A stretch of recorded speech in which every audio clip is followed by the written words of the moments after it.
Hi, hey, hello everybody. This is Jeff from the Icebox Radio Theater, along with Sophie the Cat from our main control here in International Falls, and you're listening to Freezer Treats. That's the podcast where we focus on one of the great shows from the archives, from the freezer, as it will, from the deep freeze of the Icebox Radio Theater, and give you a chance to give them a listen. Once again, of course, the link to the play we're featuring today, as well as the podcast it is from, are in the show notes of this episode. And this week, we're going to take a listen to Radio Icebox. Now, that was a unique experiment for the IVRT for 3 whole seasons in the mid-2000 teens. It was all we did. We did this one particular storyline. It was all about this small, fictitious town in northern Minnesota that had suffered a meteor strike in the mid-1970s that rendered them without any telecommunications. They couldn't get cable. They couldn't get television. They couldn't even get phone lines that worked correctly for a while.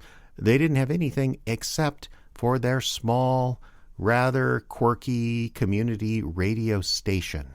And let's listen to a sample now of Radio Icebox, a little bit of their broadcast as well as some of the story behind the show. Now some items of interest for the Icebox community. Pete Campbell, the self-proclaimed richest man in town, will be holding a How to Be the Richest Man in Town seminar this Saturday at the Opera House main auditorium. Participants in the seminar will learn all of Pete's secrets, including self-confidence, the road to riches, how to believe in yourself, how not to not believe in yourself, and the ever-popular It's All in Your Head, Stupid. Pete promises to teach you how to become the richest man or woman in town, and wants to assure everyone he's done this seminar numerous times before. Priority tickets are on sale now for $79.95. The Icebox Area Little League will begin holding tryouts this Saturday at the old elementary school field for the season to begin play in April. As is tradition here in Icebox, players are only eligible for the Little League if they are little in one of the following ways: height, shoe size, age, index to middle finger ratio, voice pitch, or ear size. A complete chart with information on what league you may be eligible for is available at the front desk of City Hall. Teams are limited to only 1 homunculus per side. All right, everyone, let's settle down. It's nearly 3:15, and I hate starting late. We're only late because you were doing your makeup until 2 minutes ago. Because art cannot be rushed. Now, where's Cody? Hey, JJ, the exciter looks good. Excellent. Where have you been? Calibrating the exciter? Your personal life is your own concern. For right now, here's your script and your costume. Costume? We're not doing radio plays anymore? Of course, but this play shall be a triumph. Your announcement today, Cody, well spoken by the way, inspired several of my neighbors to actually attend tonight's performance, and they are telling all their friends.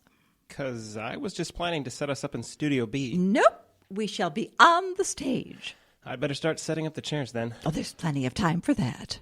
You don't understand. Those folding chairs are from the 40s, and a lot of those seats are rotten. Not an uncommon problem in the theater. But Cody, you're needed here on stage to play my hero in The Mystery of Desmond Rood. You mean The Mystery of Edwin Drood? Why does everybody keep making that mistake? Excuse me, Cody? Yes, Jennifer? I got those cords all wrapped up and the stack cabinet closed. Thank you. Sorry, I don't think we've met. Oh, right. I'm Jen. I'm Cody's intern. He has an intern? How come he gets an intern? I don't know anything about this. Cody? She kind of volunteered, boss. Yeah, but we can't afford internships. It's unpaid.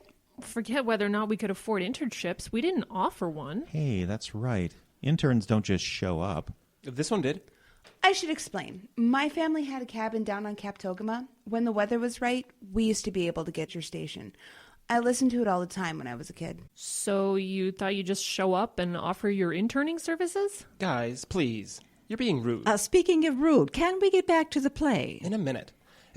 Look, boss, there's way too much work for one engineer, and Jennifer studied electrical engineering before she switched over to nursing. You're a nurse? Almost. 1 term to go. I was working on that exciter, and she knocked on the door. I said, "Can I help you?" And she said, "You're using a 5/8 when you should be using metric." And they say romance is dead. So we got to talking, and she really knows a lot about radio. So you offered her an internship? I just, you know, I thought she could use our help. Help completing her nursing degree by working at a radio station? Yes? Look, I'm really sorry. I just came to visit and thought maybe... Dear, that's fine. Don't give it another thought. Tell me, how do you feel about the theater? I'm in favor of it? Excellent. Can you read? Of course.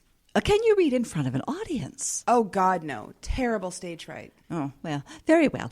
You may begin by setting up those folding chairs. Check them for rotten seats. Cody says it's a problem. Now, hold on just a second. James, I shall not have my rehearsal delayed another minute. Cody is obviously smitten with this charming young thing. What? Well, And she's not costing the station a dime. She can set up folding chairs while we rehearse. Is that agreeable to everyone? Excellent. Let's get to work. Well, I okay, move I'm over sure here to better sound work. effects. That was just a sample of Season 1, Episode 1 of Radio Icebox, that episode entitled Welcome to Town, the pilot, if you would. And that was just a little sample of how we did things that Season 1. If you go back and listen to Radio Icebox, all 3 seasons, you can see that we varied things a bit along the way, but it was always a lot of fun to combine a Radio Icebox storyline. That was all the behind-the-scenes stuff that you heard there. The play rehearsal scene with Vicki Olsen and myself and Cody Boyer and Scott Turner and Ayla McIntosh. I think I got everybody. That was one part of Radio Icebox. In addition to that, we always featured sections like the community events. These were the types of things you would hear on the station. And in addition to that, there were songs, there were radio plays from the Icebox Radio Theater. There was all kinds of stuff. It was a lot of fun. And you can listen to all 3 seasons at the Radio Icebox podcast. That is linked below, as well as a direct link to this particular episode, the pilot, entitled Welcome to Town. I'll be back next week on Monday with another freezer treat from the Icebox Radio Theater.